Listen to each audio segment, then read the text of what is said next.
Bienvenidas, bienvenidos a un nuevo capítulo de Modo Libro, nuestra juntada nerd favorita de todos los martes, donde nos encontramos a hablar con escritores, escritoras, a saber un poco qué pasa en el detrás de escena de los libros.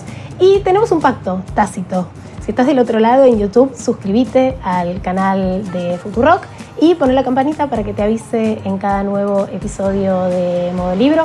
También nos puedes escuchar en Spotify. Y quienes comenten debajo del video van a estar participando por un ejemplar de El Rey de la Milonga de Roberto Fontana Rosa, este escritorazo rosarino del que estuvimos hablando todo el mes. Y hoy es el último ejemplar que queda, así que convénzanos.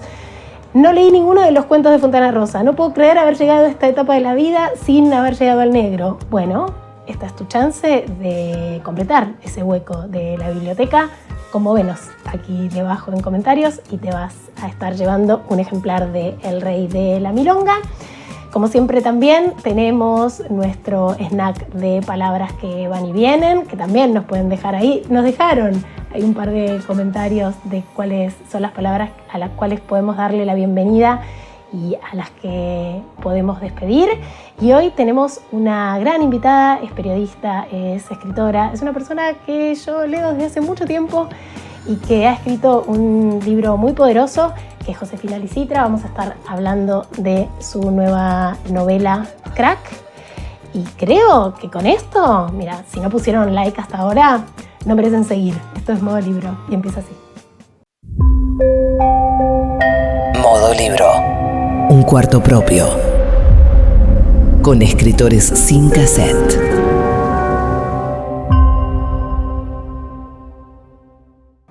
Hoy en Modo Libro tenemos una invitada de lujo. Viene a visitarnos Josefina Licitra, que es periodista, es cronista, es guionista, es escritora. Tiene un montón de libros publicados, entre ellos Los Otros, 38 estrellas, El agua mala. Recuerdo hace muchísimos años una excelente crónica que había publicado en Rolling Stone, Pollita en Fuga, que le dio un super premio de la Fundación Nuevo Periodismo en su momento. Bienvenida, Josefina. Muchas gracias, Eugenia. Acaba de publicar José Crack, su última novela, que es la primera novela que, bueno, el primer libro en realidad, con un contenido altamente autobiográfico, ¿no? Es la historia, tu historia con tu padre y la historia de una ausencia paterna. ¿Qué te decidió a escribirlo? Lo contás en las primeras páginas, pero quiero compartirlo con quien se quiera acercar.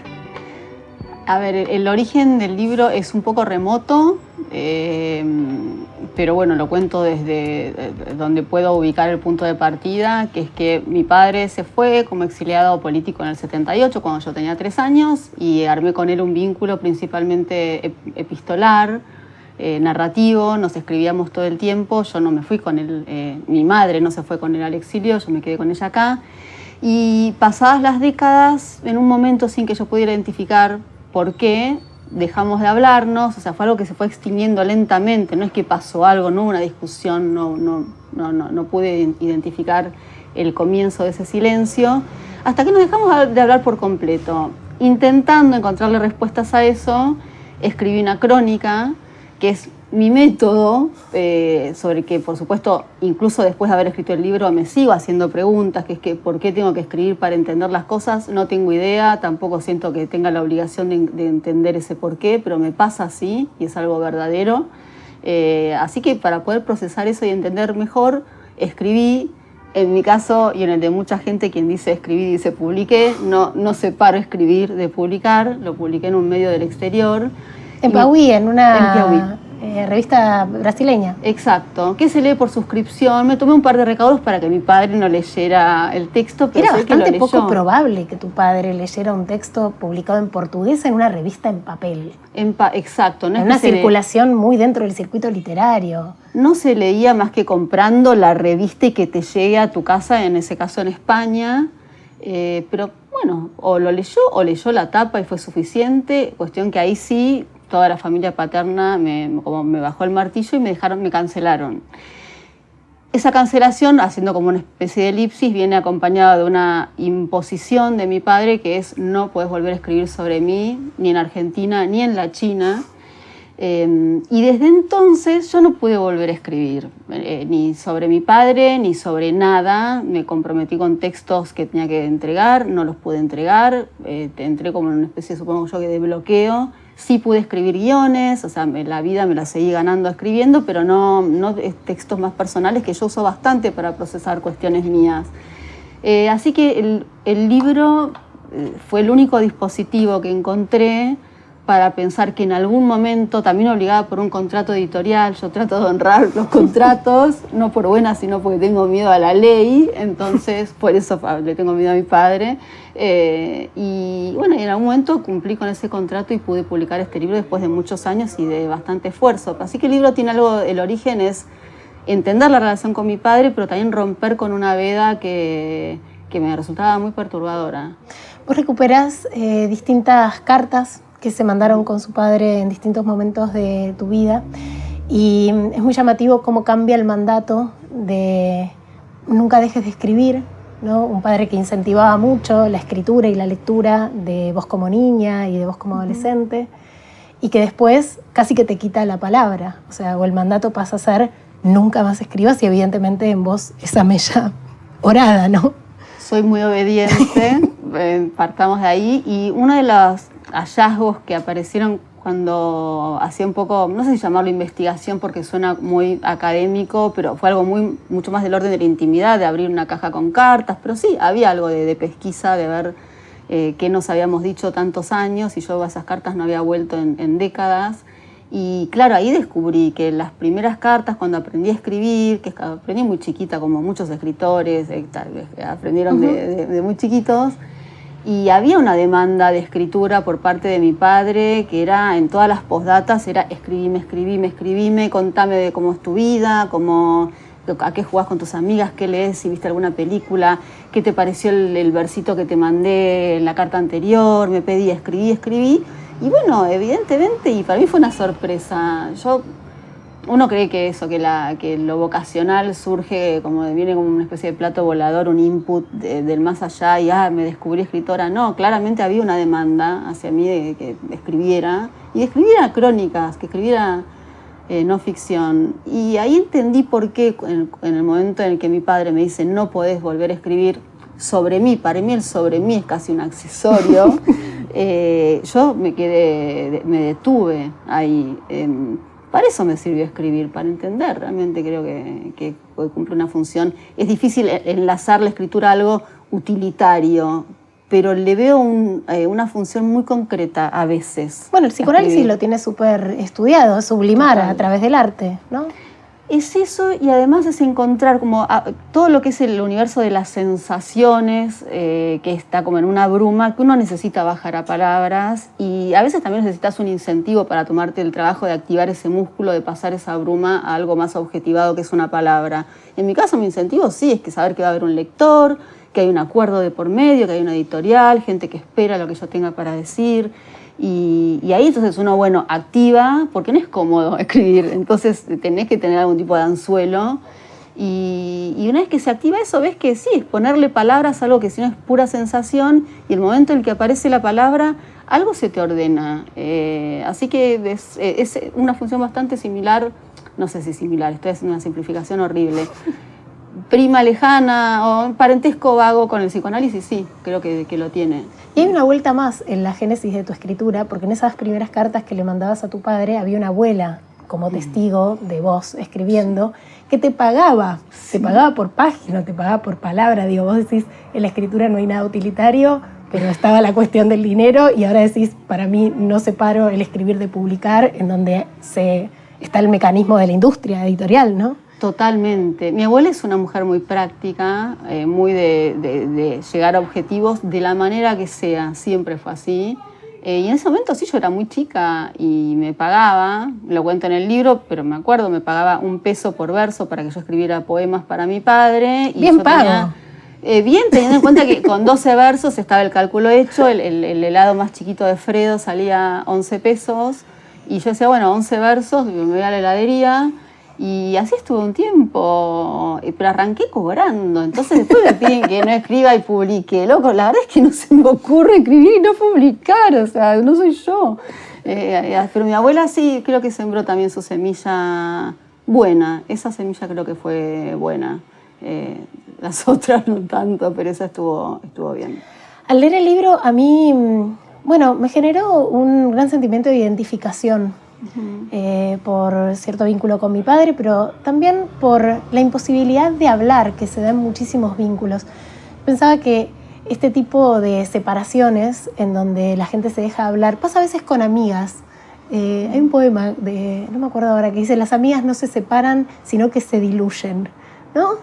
Que en un momento eras súper amiga y en un momento no te volviste a hablar y nadie llamó y entonces ¿hubo una pelea? No hubo una pelea, pero esa amistad se disolvió.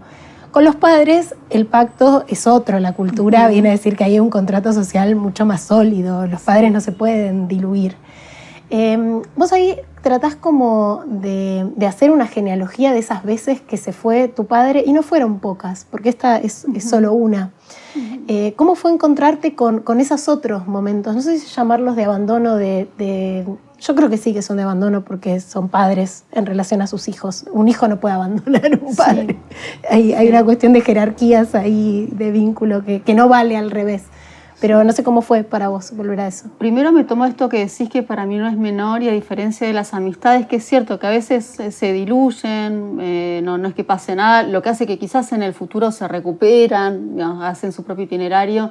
Creo que en el caso de un padre y un hijo o una hija hay un ejercicio de poder muy fuerte, y también en eso no sé si la palabra es me escudo, pero de esa manera argumento el libro, que es que también es mi ejercicio de poder, pero es una manera casi de achicar un poco el desbalance que se me armó, porque creo que fue un ejercicio de poder bastante aniquilador. Y sí buscando, porque yo soy bastante desmemoriada, convenientemente desmemoriada, por lo visto, y revisando la relación con mi padre, claro, empecé a ver que ya esto había pasado antes. Yo no es que me había olvidado, pero lo había dejado como en algún cajón a resguardo. Y, a ver, no sé qué me pasa con eso. Lo único que puedo ver es que a veces en algunas familias, en lo que hace la relación entre padres e hijas mujeres, que para mí también es como un subgrupo, de hecho en redes sociales me escriben, que fue un poco una de las sorpresas de este libro, es que me escriben muchas mujeres en situaciones parecidas. Es que es mucho más común de lo que se cree. Yo no me vi venir eso. ¿No? No. Hay mucho padre que desaparece.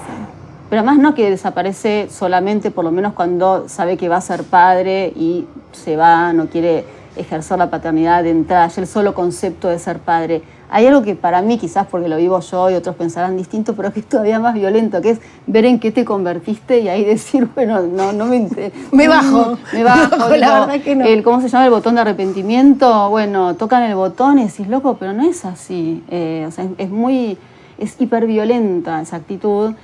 Y lo que sí veía en las repeticiones, porque hubo un momento en el que mi padre también me dejó de hablar, no asistió ni a mi embarazo ni al nacimiento de mi hijo, después logramos acercarnos otra vez, es que se les arma a algunos, en principio hombres, aunque no sé si esté bueno separarlo por género, pero un poquito capaz que sí, se les empasta un poco la brecha generacional y a veces a sus hijas las ecualizan con sus exmujeres.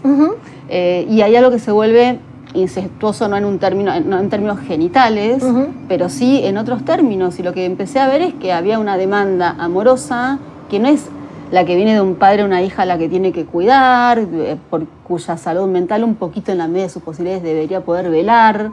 No es así, te cargan lo que fui viendo es que yo estoy cargando con temas que no tienen nada que ver conmigo y que así todo hacen daño, porque cuando es un padre el que ejerce el poder sobre una hija es muy difícil salir de ese daño, salvo que uno encuentre herramientas propias para salir a pelearla, y creo que un poco el libro es algo de eso. Pero lo único que vi es que había un daño que hacía síntoma sistemáticamente y cada X cantidad de años, ¿no?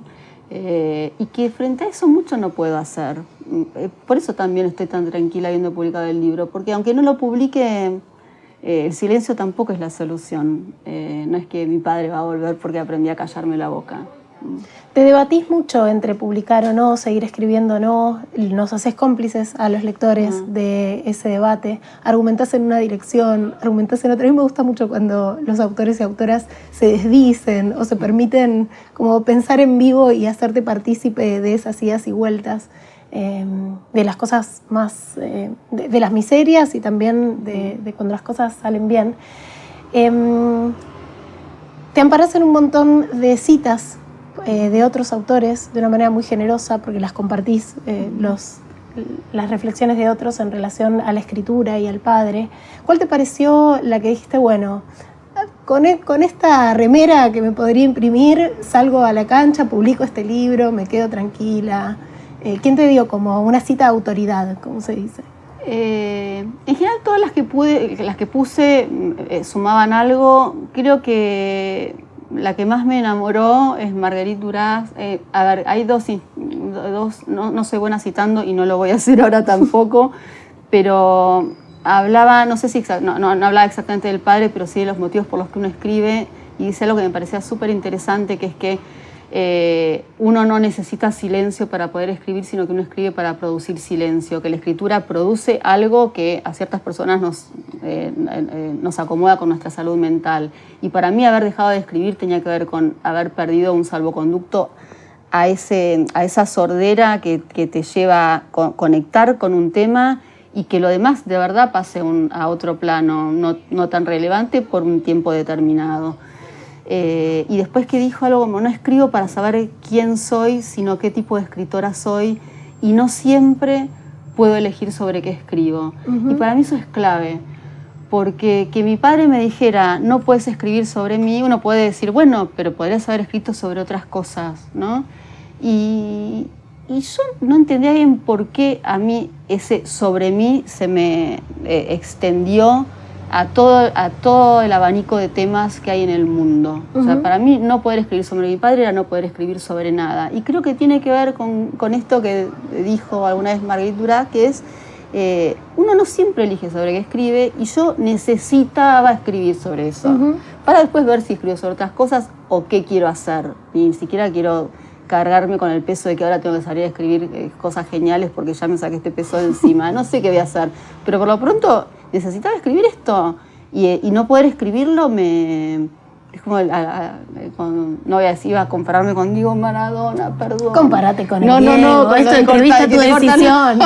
Pero sí, por supuesto. Me cortaron las piernas, no, pero sentí eso y dije, me cortó las manos. También me puedo comparar con Perón, pero bueno, la verdad que sentí eso, y la forma de recuperar es, fue el libro. Ya no sé igual que estaba contando. No, igual yo creo que vos estás habilitada a hacer todas esas comparaciones porque has puesto mucho el cuerpo. En la vida has puesto mucho el cuerpo. Sí. Contás de un montón de operaciones que estuviste desde niña. Hay una cosa muy de presencia de lo corporal y del sufrimiento corporal. Totalmente. No es que la tengo, todos tenemos una relación con nuestro cuerpo. Sí, hay algo como de territorio expresivo que lo tengo bastante presente. El cuerpo siempre para mí estuvo muy presente. Cuando era chica tuve un montón de operaciones, un montón en relación a lo que es el promedio. Y había cierta cosa de que si yo tenía un terreno, había dos zonas seguras en mi vida: que sabía escribir, que me sabía expresar, y que hacía mucho deporte y danza, y como trabajé mucho para tener seguridad física. Para tener fuerza. Para tener fuerza, para sentirme segura, bien plantada. Entonces no es... esa conexión tampoco la tengo tan aceitada, pero aparece ahora y en algún momento la pensé. No está como tan marcada dentro del libro, pero existe, y creo que es lo que hace que después, con relativa naturalidad, termine como eligiendo un título que enlaza lo que me pasó con el cuerpo, que es que me quebré físicamente la semana en la que mi padre venía al país, y se juntaron como dos zonas que para mí siempre fueron como de manera paralela, que es qué hago yo con mi cuerpo como zona de expresión, y qué hago con mi escritura. Así que sí, tengo una relación, soy muy física, además de si pienso o no pienso, hago danzas, me gusta cansarme, necesito sentir el músculo. Sí, tengo una relación, no escribo parada, tipo como Hemingway, porque tampoco de la pavada, pero tengo mucha presencia del cuerpo en todo lo que hago. Y porque además no sé si como estrategia de promoción de tu libro o qué, te volviste a quebrar la pata. O sea, viene Josefina rengueando, entra a la entrevista, digo, esto es una performance. Es performático totalmente, es performático, pero lo doy todo para que el libro siga vigente. Crack. Sí. O sea, vayan a comprar, acá están dejando todo. No, nada más me quebré el mismo pie que me quebré cuando empezó, el arco en el que empieza el libro, que es una quebradura. Es todo parecido, sí, y me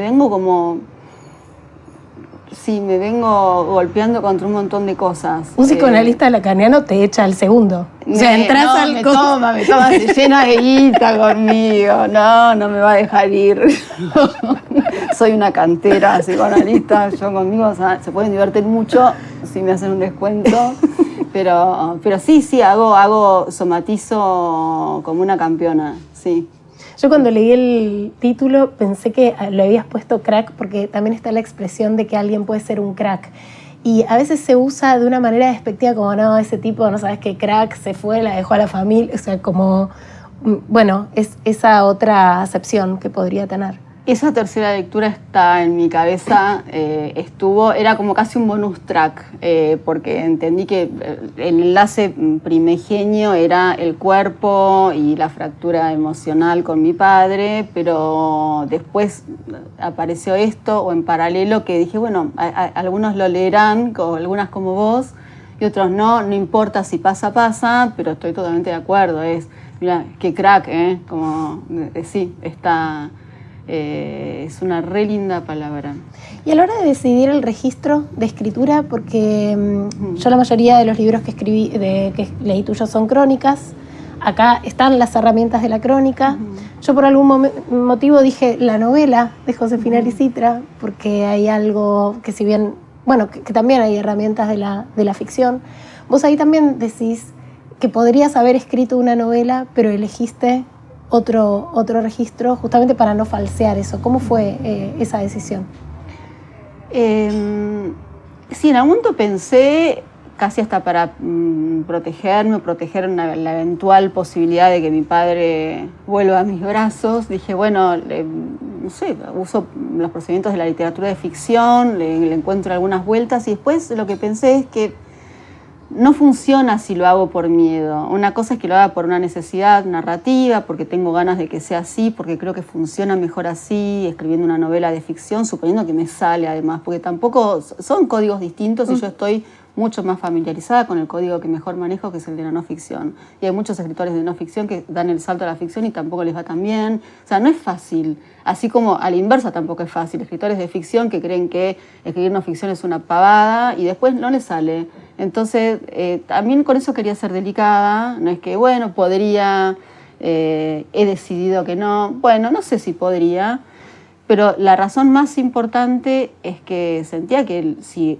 intentaba la ficción para esta historia era por temor y no tenía ganas de escribir por temor una ficción.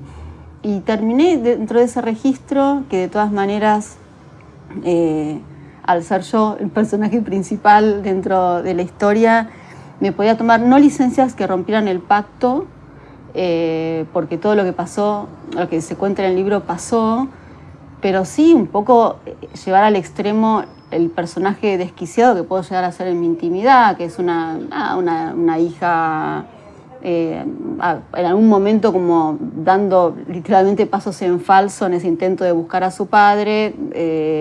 Me manejé de una manera que creo que igual no fue impiadosa, pero con la libertad que me da saber que estaba hablando de mí, y si yo tengo ganas de, por decirlo caseramente, de bardearme a mí misma, bueno, ¿quién me va a venir a buscar yo? O sea, entonces tuve esa libertad, pero no mucho más. El pacto siento que está mantenido y que realmente es un libro de no ficción, que es el terreno en el que yo me sé mover.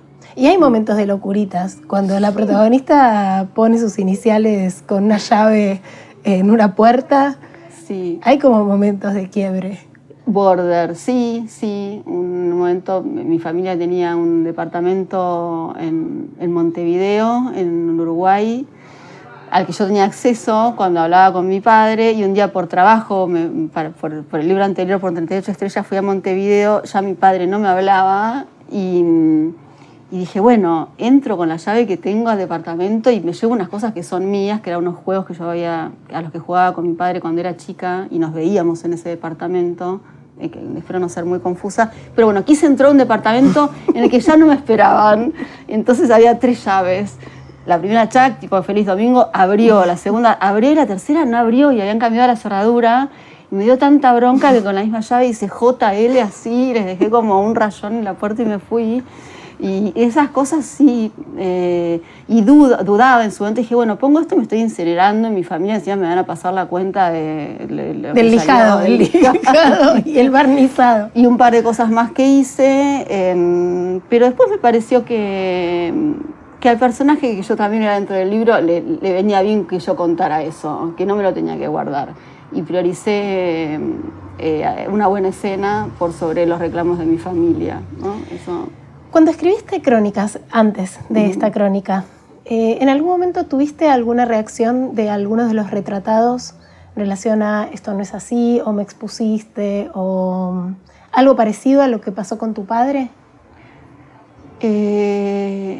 Mira, no lo recuerdo, lo más probable es que en un momento sí, porque empecé a escribir muy chica, ahora tengo 50, a los 19 empecé a colaborar y ponerle que crónica, a los 23, 24 ya estaba escribiendo, seguro, o sea, casi es un hecho, te digo sí, no me puedo acordar ahora qué, sí sé que con los años aprendí también a ser más respetuosa y más cuidadosa de cierta gente, que es la gente que sabes que no tiene mucho registro de todo lo que está diciendo cuando te habla, que es, en general es la gente que no está acostumbrada a dar entrevistas. Entonces ahí me empecé a ser más cuidadosa, me pasó con los libros, no así con gente que sabes que está acostumbrada a dar entrevistas y se hablan de más, lo siento mucho, pero no se los perdono. Y sí pasó una vez a nivel familiar, hace mucho, cuando estaba el diario Crítica de la Argentina, yo escribía, entre otras secciones, en la revista del domingo, y escribí una crónica del yo contando cómo aprendí a manejar, e incluí un chiste muy sexista que hizo en ese momento el que era el papá de mi hijo, y que en ese contexto, en esa época, era el año 2006, no era leído en términos sexistas como ahora. Que es que yo le digo a papá de mi hijo, voy a aprender a manejar, y él me contesta, como tu vieja, como el orto, jajaja. Bueno, yo lo puse, me pareció como un comic relief ahí en el texto, qué sé yo, no era tan grave como ahora, que realmente a mí también me salta así como un resaltador. Y cuando mi madre leyó eso, me dijo, vos sobre mí no volvés a escribir en tu vida, porque yo además manejo muy bien y mi hija es re fierrera, y le molestó un montón. Pero además lo había dicho un tercero, lo había dicho tu exmarido. Pero lo publiqué yo. Entonces yo ahí estoy también avalando ese menoscabar a mi madre. Después igual ella retrocedió y finalmente tiene una presencia hermosa en este libro, por ejemplo, pero en ese momento se recalentó.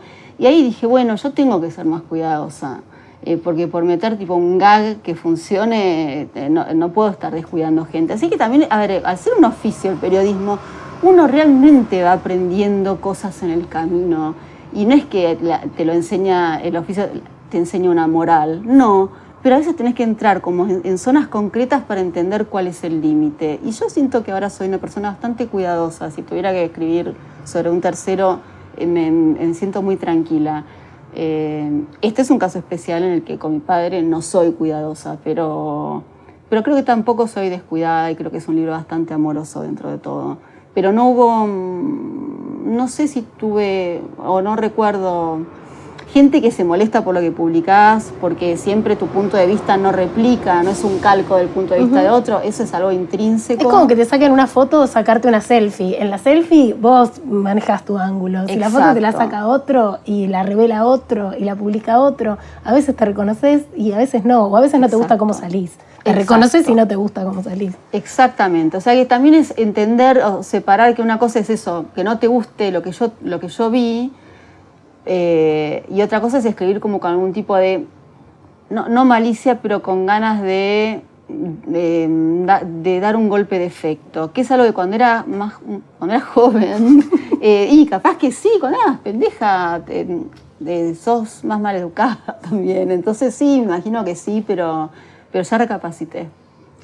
En el libro no transcribís la nota original, señor Licitra, la que dio origen a esta última pelea con tu padre, pero como después se publicó en Orsay, sigue estando online. La nota funciona como una novela del hipervínculo que uno puede ir a googlear, encuentra la nota.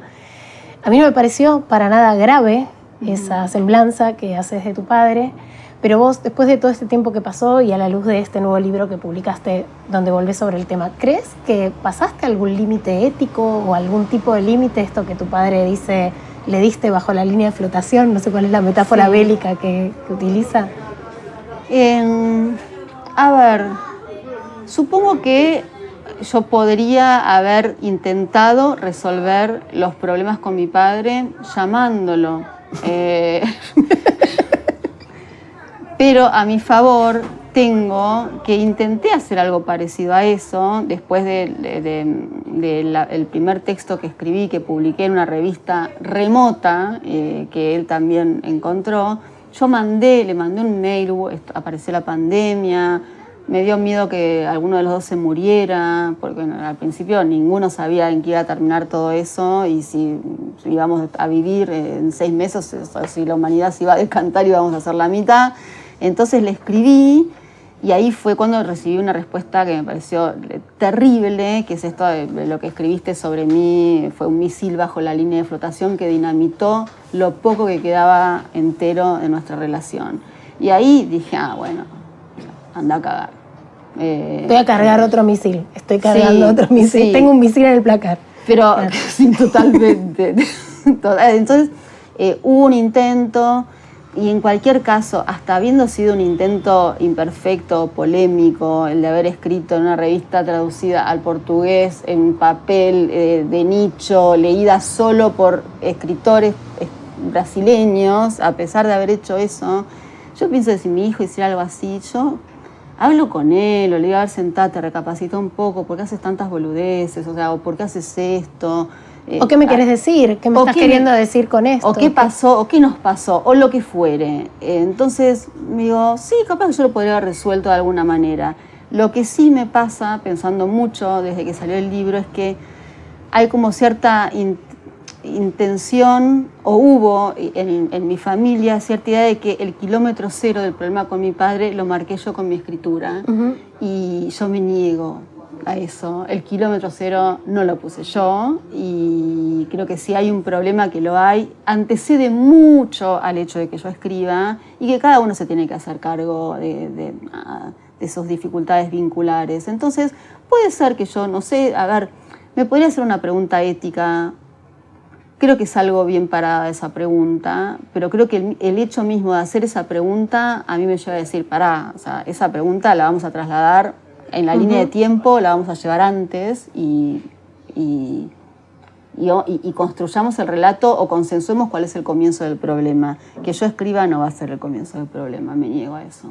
Hablas de la línea de tiempo y hay un subtexto en la novela que es la década del 70, sí. La militancia de tus padres, gente muy joven, muy comprometida con ideales de izquierda, que se va al exilio muy tempranamente y que yo no sabía nada de esta parte de tu historia, aunque te conozco hace tantos años, que uno de sus amigos, al que vos entrevistás para el libro, el hermano de uno de los amigos del padre es uno de los que cae en la Casa de los Conejos, Julio García, que yo conocí gracias a la novela de Laura Alcoba. Y yo no te había asociado a vos con la generación de los hijos. Bueno, quizás porque tus padres siguen vivos y porque afortunadamente no están desaparecidos, pero corrieron ese riesgo. ¿Cómo fue abordar esa parte de la historia que además está tamizada por tu experiencia personal? Fue delicado y fue raro porque es cierto, al no ser hija de desaparecidos, afortunadamente, creo que todos y todas los que quedamos en ese lugar que no está como signado por lo que son los nombres más clásicos de la tragedia de los 70, que son primero la desaparición, después el exilio.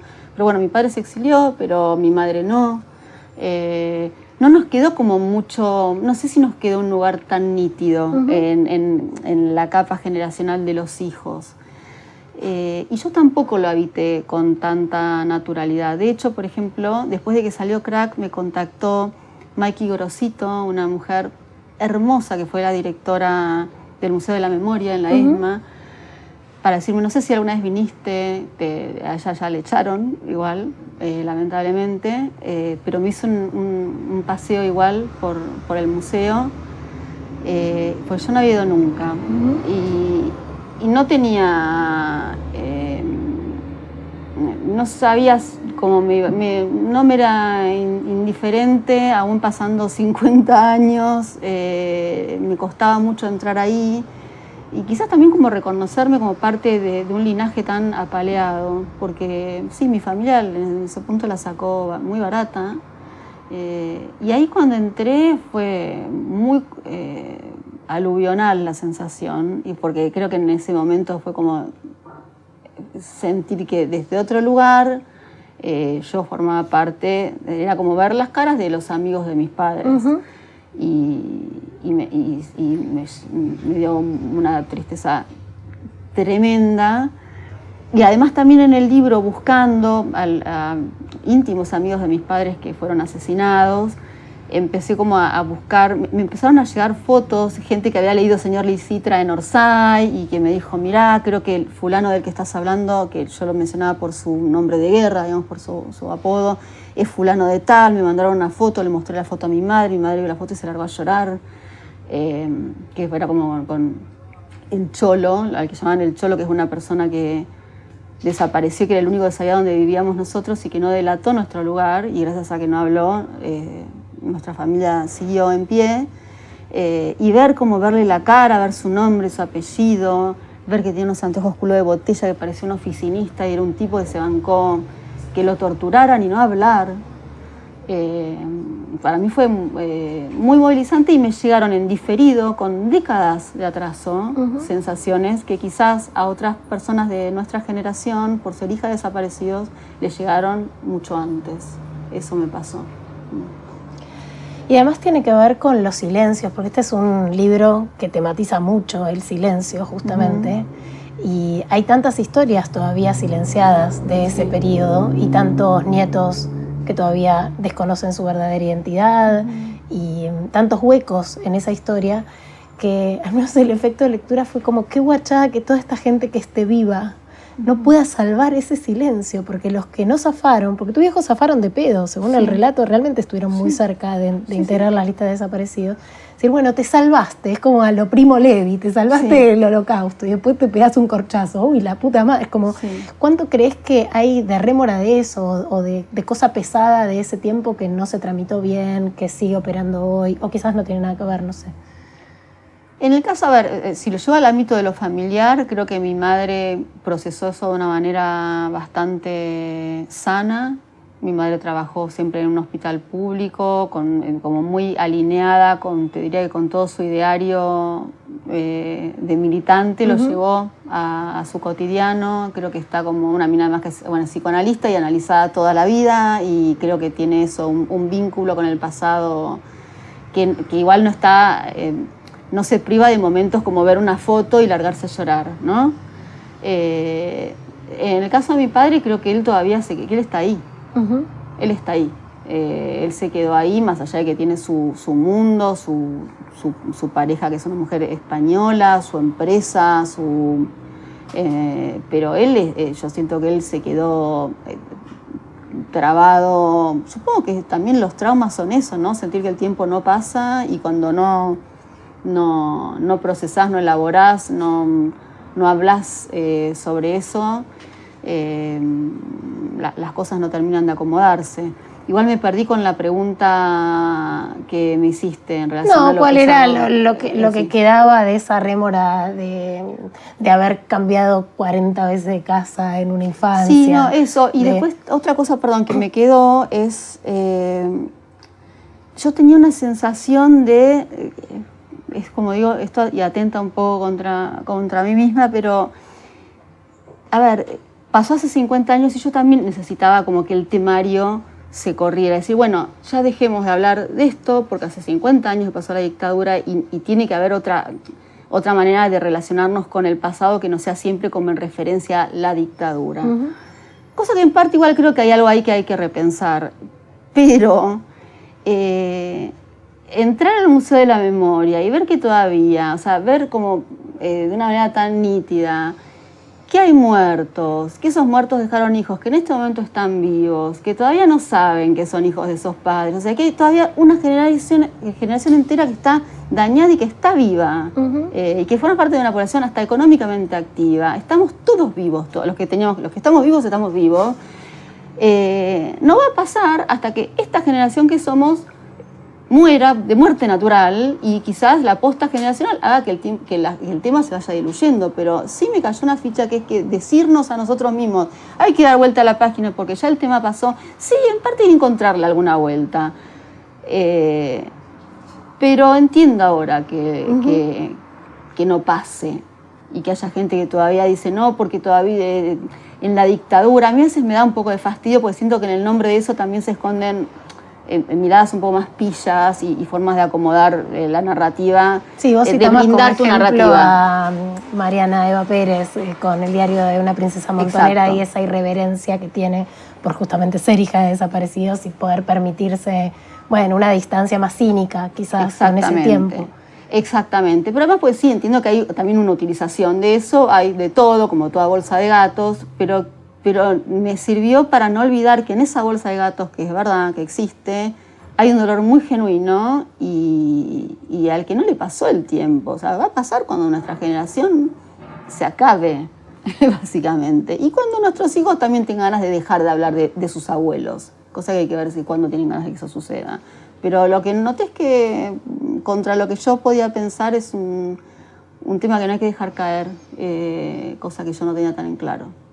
Yo tengo muchas ganas de que Crack se publique en chino para que dé la vuelta y le llegue a tu papá. No, en la China. En la China. O sea, yo necesito hablar con tu agente y que la primera traducción de Crack a otro idioma sea en chino.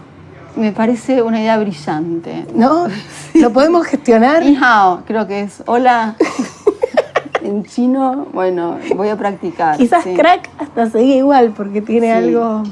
Podría seguir igual o no nos enteraríamos porque sería un ideograma, pero me parece una buena respuesta. ¿Te preocupa cómo sigue esto en relación a tu historia personal? No. ¿Ya está? Sí.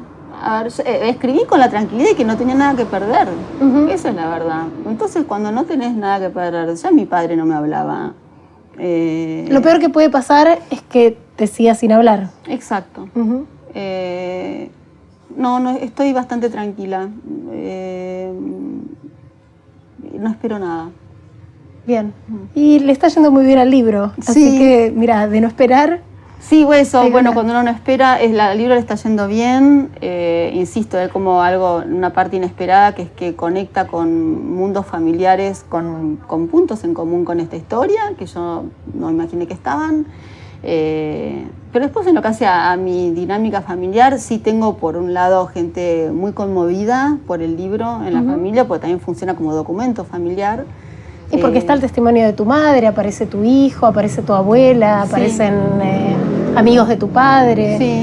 Sí, tiene función. Eso mi madre me lo hizo como notar. Dijo, esto también es un documento, así que fíjate que los datos no estén mal y procuré que no estuvieran mal. Pero después ojalá que aparezca igual mi padre. No soy un témpano, me encantaría que aparezca, pero no estoy pendiente.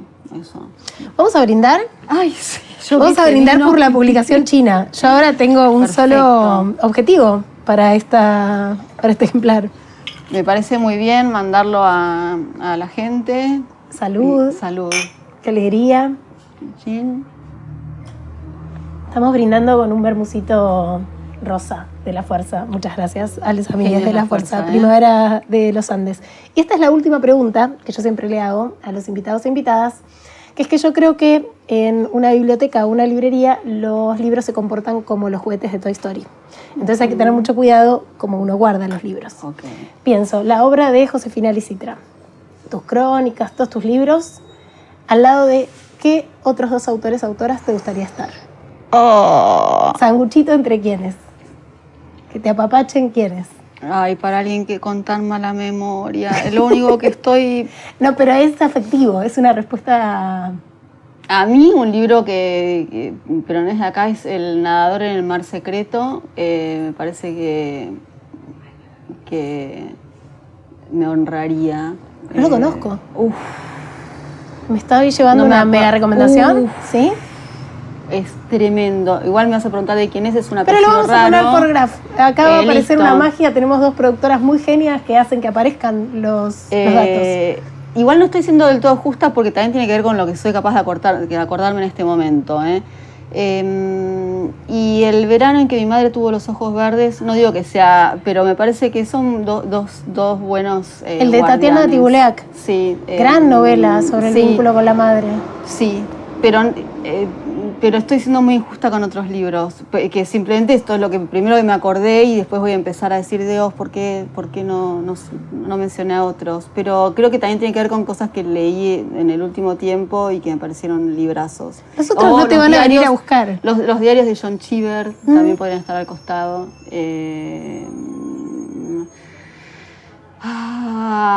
Klaus y Lucas. Agota Christoph. Toda literatura tranca. O sea, como livianita, para pasarla bien. Para el verano, ahora que se viene el calor. Para la playa. Sí, soy muy de Todas novelas tremendas. Muy de lectura y bueno, cuando sepa Senador en el mar secreto, ¿de qué va? Esa es la que me falta. Sí, no es tranquila, es una gran tragedia, pero a mí el verano igual me gusta pasarlo así, no creas. Te agradezco un montón, es un placer leerte y hablar con vos. Gracias, Eugenia. Gracias por estar. Y ahora en modo libro nos ponemos en modo sorteo porque gracias a la gente amiga del Grupo Planeta tenemos para sortear un ejemplar de El Rey de la Milonga del escritor argentino rosarino Roberto Fontana Rosa, que además fue humorista gráfico, fue hincha de Central ante todo y dejó capturada en letra de molde un habla popular, sobre todo el habla cotidiana de los varones en los bares y en espacios en que en general no hay testigos que dejen eso por escrito. Bueno, eso hizo el negro y gracias a él nos llegan un montón de historias, algunas pequeñas, otras disparatadas, algunas costumbristas, otras fuera del registro realista. Y todas tienen algo como muy particular, un tono que una vez que uno lee a Fontana Rosa, sabe que el otro texto que va a venir es de Fontana Rosa. Es una de esas plumas muy identificables. Les voy a leer un poquitito de justamente el cuento que le da nombre a la compilación, El Rey de la Milonga, que dice así. Pero le digo, doctor, no se compara con ser el Rey de la Milonga. ¿Sabe por qué? Porque la vida del futbolista es muy corta, muy corta. A los 30, 35 años ya se terminó. Y estiremos a 35 por ser un arquero. En cambio, en la Milonga, véame a mí, entero. ¿Cómo te va, Turquito? ¿Cómo andás, querido? Gusto verte. Esa corbata no te la conocía, Turco. El doctor Gloria, un amigazo. Te veo, querido. Turco, Lopecito consiguió de la buena. Un fenómeno, Lopecito. Después te cuento. Es como le decía, doctor, yo tengo una sobrina, por ejemplo, la Vicky. Salió reina de la ordeñadora mecánica en el Trébol. Muy bien, todo bárbaro, las luces, los reportajes. Y a los 3 meses ya nadie se acordaba de la pobre piba. Mi hermana Susana creyó que iba a ser el comienzo de una carrera de actriz para la nena, del Trébol al estrellato. Y a los 6 meses, la piba estaba de nuevo laburando de telefonista en el hotel del pueblo. Por favor, la milonga es otra cosa. Este muchacho que le presenté, el Turquito, usted no sabe cómo baila. Viene medio averiado por una operación de próstata que le hicieron, pero ya está de nuevo 0 kilómetros. Un fenómeno el Turco. Bueno, con este desparpajo, con este ritmo, con esta capacidad de capturar la oralidad y las repeticiones, es una pluma maravillosa. Comenten aquí abajo cómo tienen que hacer para llevarse el último ejemplar que sorteamos en modo libro del Rey de la Milonga del Negro Fontana Rosa. Comentan aquí abajo del video, nos conmueven y nos dicen por qué se tienen que llevar este ejemplar y quizás puede ser de ustedes. Y ahora vamos llegando al final de este bello programa, donde nos ponemos mega nerds y le decimos bienvenida a las nuevas palabras que incorpora el diccionario de la Real Academia Española y le damos la despedida a las que entraron en desuso en palabras que van y vienen. La 24 edición del Diccionario de la Lengua Española se espera para el 2026. Esta va a ser la primera edición del diccionario en formato impreso y digital desde 2001. Quiero de vuelta tener el diccionario de la Real Academia Española en papel. Les mando un yarau a la RAE, o sea, si me lo hacen llegar, sería hermoso. Y estas actualizaciones son digitales y se publican en bloques periódicos, por lo cual uno entra a la RAE en internet y puede ver estos cambios.